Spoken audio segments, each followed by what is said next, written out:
Hey friends, happy Friday to you. Today we continue with the 40 things to give up for Lent and beyond, and today we are talking about giving up hatred.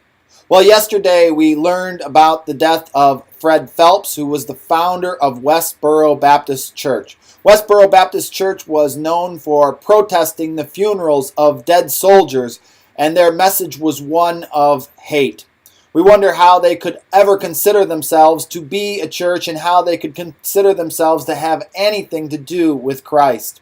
Today, many people, they celebrate the death of Fred Phelps, and it would be easy to join in and spit on the grave of this man.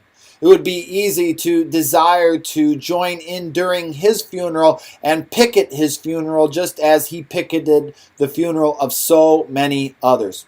But to do that would show that in many ways, we are not that much different than he is. Jesus does not call us to respond to hate with hate. Hatred will destroy us. Hatred will grip us. Hatred will lead us away from Jesus. Jesus said in the Sermon on the Mount in Matthew chapter 5, verse 43, "You have heard that it was said, 'You shall love your neighbor and hate your enemy.'" Hate your enemy.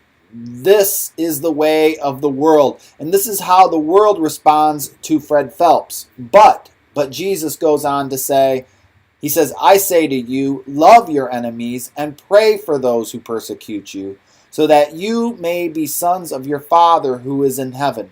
For he makes his sun to rise on the evil and on the good, and sends rain on the just and on the unjust." The thing is, God is a God of love. And this is not an easy thing to do, to love our enemies and those who persecute us. We can only do that when we are empowered by the love of Jesus.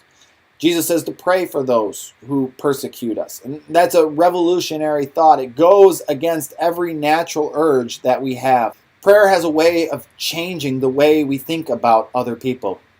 It's hard to pray for someone and then in the same sentence be hateful towards them. When we start to pray for someone, the hate begins to melt away and we begin to grieve for them. We grieve for the darkness of their soul. We grieve over the emptiness of their lives. We grieve over the fact that they miss out on the love of Jesus Christ. I imagine Fred Phelps did not have much joy in his life. With a life that was filled with so much hate, I imagine there was little room for love. I imagine Fred's life was a very sad life, and even more saddening than that, it seems Fred did not know the God of the Bible and the saving grace that is found in Jesus Christ for sinners. Living apart from God's grace leads to an eternity of misery and suffering. But Jesus, he calls us to live in a different way. This does not mean we honor Fred's death, and in fact, we might rejoice over Fred's death, but we will not gloat over his death, and we will not protest his death as he protested so many others. It is even more important now, this day, that we respond with God's love and that we live out the love of God. Because there's other Fred Phelps who are out there who preach hatred in the name of God. And if we stay silent about the love of God, how will they ever know? Martin Luther King Jr. once said, "Darkness cannot drive out darkness. Only light can do that.